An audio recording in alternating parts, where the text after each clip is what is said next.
everybody, and welcome back to my channel. So today's video is very interesting. It has definitely got a ton of different theories with it.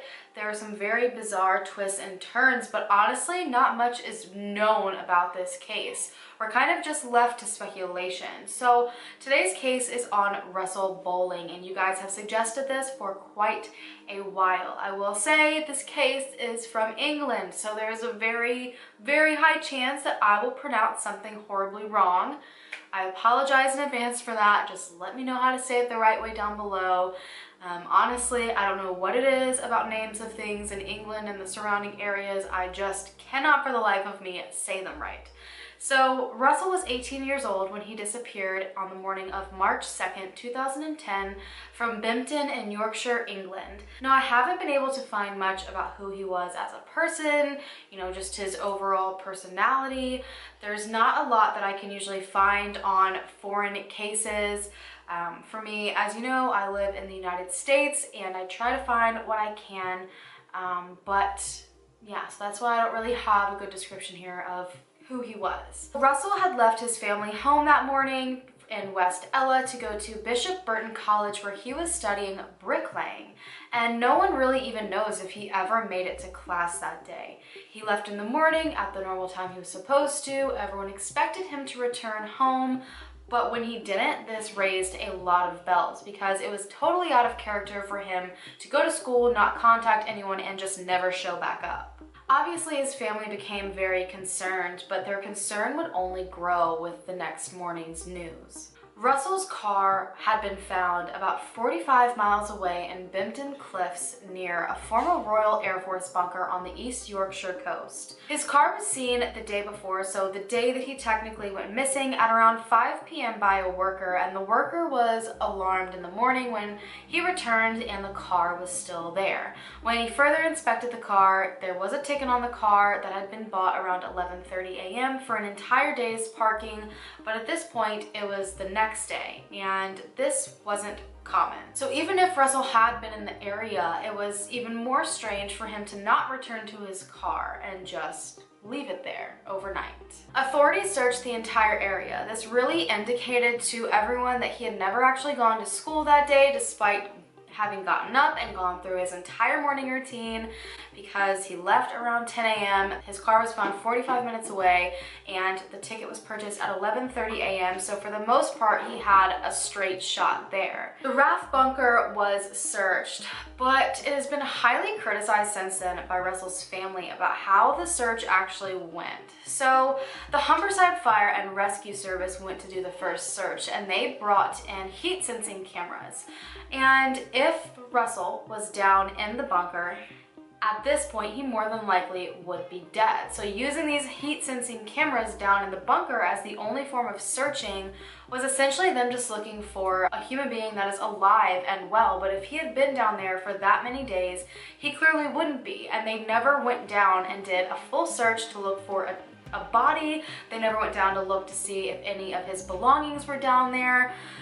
So essentially the bunker was never searched thoroughly. They searched the land all around the bunker, and they also searched Bimpton Cliffs. But Bimpton Cliffs are also known as the suicide spot. So unfortunately, these cliffs have this terrible rep for people throwing themselves off of them. And because of the fear that he possibly jumped and took his own life, the Coast Guard also aided in the search from the air and in the sea, and they honestly believed they would find something, but they came up empty-handed. This started just the beginning of many, many conflicts that the Bohling family would have with authorities. The Bohling family were obviously frantic when Russell disappeared, but even more so because of some recent events that had happened. The Bohlings thought that there was no way Russell would leave and not come back unless he was murdered or had some type of horrific accident. And to push them farther into this theory, they unveiled that recent events could have put him in extreme danger. Russell's father was set to give him roughly about $400,000 to start up a new business, and obviously Russell was super excited about this, But Russell was also only 18 years old and not really thinking of possible repercussions. He very easily could have shared this information to the wrong person. The Bohling family strongly believed someone wanted this money and possibly murdered their son.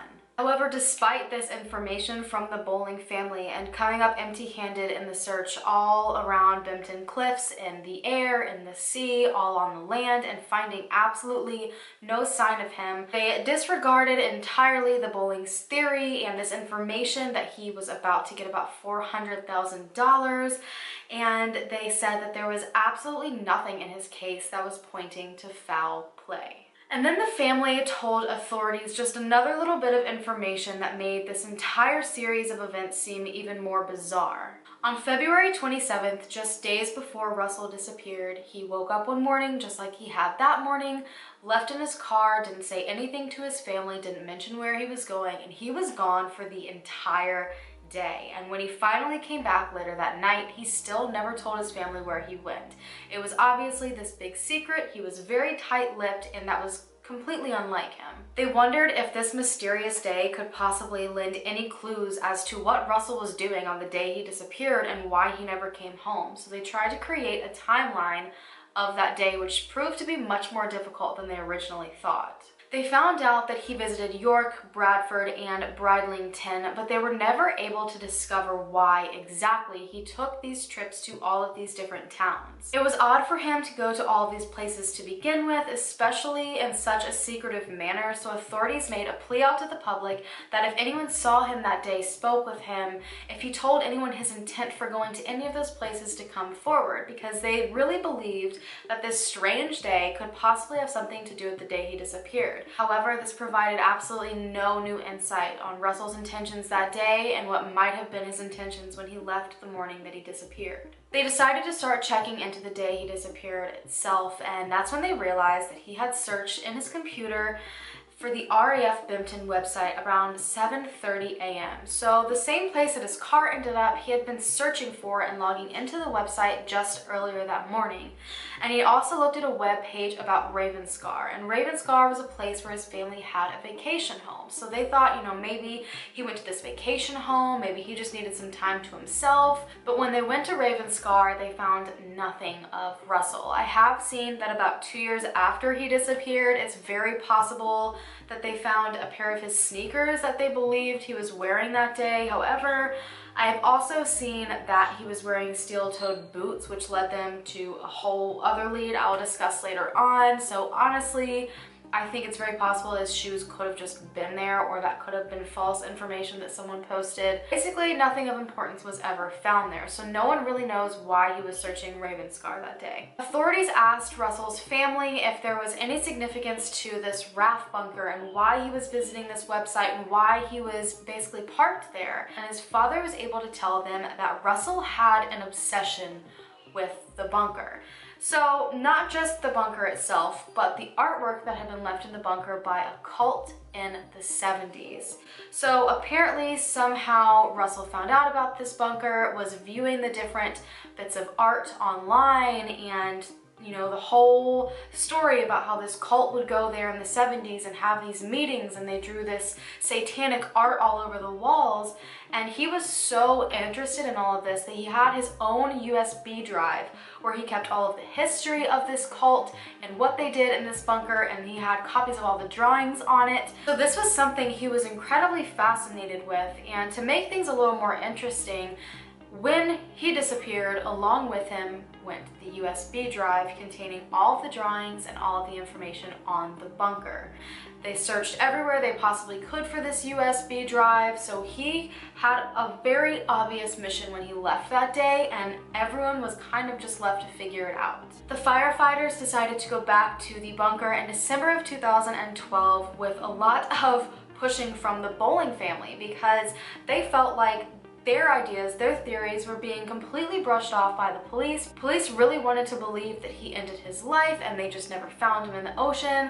So when the firefighters went back, it was a much more thorough search. Granted, it was just a training exercise, but because of this, they had to very, very thoroughly search this bunker. The Bohling's family was there for the entire 3+ hour search, terrified that they were going to come up and say that they had found Russell's body. Because keep in mind, when they searched this raft bunker before, it was only through heat sensors, and if he had been deceased down there, that wouldn't have picked him up. They also didn't just go down there searching for a body, but they were instructed to look for anything, something as small as the USB or keys, anything that could possibly be linked to Russell, and they found nothing. In August and September of 2010, 2 human feet washed up onto the banks of the Humber estuary, and one of these feet was encased in a brown steel-toed boot, just like a pair of boots that was believed to have been with Russell when he went missing, that he more than likely was wearing. This kind of backed the authorities' theory even more that he had jumped off of Bempton Cliffs and ended his life. But after further testing, it did not belong to Russell. The authorities and the family kept going back and forth about the theory they believed was the right one, and authorities just solidified their theory more that he did die by suicide when they ended up finding a tape that had a recording of Russell speaking about suicide. So to them, this absolutely sealed the deal. He already had suicidal tendencies, his car was found near a suicide cliff, essentially, but his family said that was absolutely no proof of anything, because that particular tape had been recorded 3+ years prior when he was stressed and anxious about an exam, and that it wasn't like him to be suicidal or depressed or have any issues like that. So they went on further to prove that there was a third party involved, that someone did something to him. And one of the main things that they centered this theory around was actually Russell's car. So Russell's car, as I said, ended up about 45 to 50 minutes away in Bempton. And his car only held 1 gallon of gas, and there had been no activity on his bank cards, and he left with little to no cash the morning he disappeared. So when he left his house that morning, there would be absolutely no way for him to travel the entire distance to the bunker without stopping for gas. And since he brought no money with him and had no activity on his card, that meant that someone had to be in the car with him, and they decided to prove this to try to show authorities there are other possibilities here. So they decided to take his car and they test drove the entire trip themselves. Sure enough, Russell's car ran out of gas in Brandisburton, 20 miles short of Bempton. So this just solidified the family's theory that someone was with him. So it was almost like the authorities were really struggling to prove their point, and they would find one thing and it would really drive their point home for them, and then the family would do the same thing, and it was just this ongoing battle. It got to the point where authorities were really no longer searching for him at all, and the Bohlings decided to file a lawsuit for a botched investigation. And unfortunately, it was completely thrown out in court, and the response the court gave them is heartbreaking. They came to court ready. They said, you know, you were looking for only a living person days after he had been missing. It's very likely he was dead. You never thoroughly searched the bunker. It took you 2 years and us convincing you to come back and search it. You know, all these different things were not done properly. The family had told authorities from the get-go that he had this giant mass of money waiting for him, and he could have told anyone at school, but it took authorities 3 to 6 months to question everyone that he went to class with and all of his professors and anyone that possibly could have come into contact with them. So all this delayed time could have possibly prevented them from finding out what happened to Russell. But the court basically just laughed at them and told them that they weren't there to determine if an investigation was handled well. So they basically blew off the family's concerns once again. Nothing since has been found from Russell. He has not shown up anywhere. There have been no more tips, no more leads. He had just this mysterious day off, and then 3 days later he left and did the same thing, but he never came home. So this is where we're going to really get into the theories, and there are quite a few interesting theories in this case, and I feel like because there's such little information and everything is so vague, that's why the theories just keep on piling up, because you can make multiple different scenarios kind of fit into the small bits of information that we do have. So obviously there is the police theory that he died by suicide. He was in a location that I said before that's known as the suicide spot. He had previously recorded his suicidal tendencies. However, that was also a 3-year time period, and a lot could have changed in that time. And as we already know as well, it doesn't appear as if he went there specifically for Bempton Cliffs, and because of his fascination with the bunker and the cult drawings, he more than likely was there for that and not the cliffs. Despite the fact that the family believed he no longer had suicidal tendencies, and despite the fact that it had been 3 years, it could have been just a silent monster he was dealing with on his own. It is not uncommon for people who struggle with depression and suicidal thoughts to totally keep them to themselves and leave absolutely no trace that they existed behind them. Russell did have a speech impediment, which often made him embarrassed. He was very frustrated by it. A lot of people believe this could have led him to end his life. A lot of people also don't think something as small as a speech impediment could, really push someone to do that. But we all deal with things differently, so there really is just no telling. But I do find it compelling that nothing of him was found in any of the searches around Bempton Cliffs and any of the searches around the bunker, and there's not many other locations in that general area for him to have ended his life. And you would assume that if he did jump off of this cliff, they would find his body fairly close by, and that's really what the family is relying on, is that if he were there, they would have found him. But we also know that the ocean is completely relentless and unpredictable, and if he jumped in at the right time, a current could have pulled him much further away. Plus, with ocean life, you really just don't know. It's like the feet that washed up on shore. Where did the rest of the bodies go? There are so many different things that could have happened had he jumped to where he wouldn't be found. And then there's the theory that his parents strongly believe, and that's that he was murdered. He was 18 years old, and he was about to have an incredibly large sum of money given to him to start a business, and he more than likely would have wanted to boast about that. Granted, again, that's just an assumption being made by me because I don't know anything about his character. I don't know anything about his social tendencies because I couldn't find much on it. But if he did boast about this money to someone, it's very possible that someone wanted that money, and he was in a school setting for most of the time. He was going to school for bricklaying, so he could have talked to someone else who was the same age as him, and this person is still maturing and is still naive at only 18 years old. So it's very possible they didn't even think to check if he had the money yet or think about it. All they heard was money and they wanted it. There was also the ticket on his car showing that he did have plans to be there for the rest of the day. From the way that they worded it, you obviously can get different time slots for how long you want to be there, and his was all day. So he did plan on going and staying there for a while, and he might have had intentions to come home. His parents believe that he just went to meet someone for the morning though, and then planned on going to school and then going home later. But again, because of the ticket, it seems like he planned to stay there for a while. So this quick meeting that his parents believe might have happened, I don't know how in line that fits with the facts that we've been given. I think it is possible that maybe he took a friend with him. Were there any other people missing from school that day? Maybe they went to this bunker because he was fascinated by it and he wanted to show this friend, but maybe this friend also knew about the money and had a whole different plan about how the day was going to go.